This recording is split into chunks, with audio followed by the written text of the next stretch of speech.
बिस्मिल्लाहिर्रहमानिर्रहीम। तमाम देखने सुनने वालों को RM ला फर्म में खुश आमदीद और एडवोकेट शबीर हुसैन की तरफ से अस्सलाम वालेकुम वरहमतुल्लाह। आज हम बात करेंगे कि अगर किसी मुकदमा में कोई शख्स जो है वो ज़ामिन बनता है और डिग्री पास हो जाती है, डिग्री पास होने के बाद मदयून के ख़िलाफ़ इजरा की कार्रवाई चलती है और इस दौरान मदयून जो है वो अपनी तरफ से ज़मानतनामा जमा करवाता है और ज़ामिन को पेश करता है।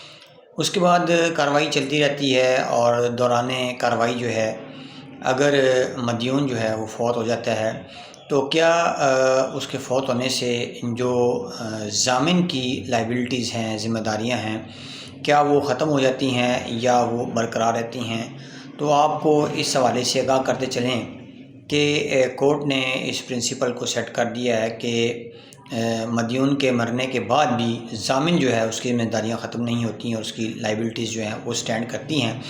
ये प्रिंसिपल जो है वो 2025 CLC लाहौर पेज 2559 पर इस अमर को होल्ड कर दिया गया है।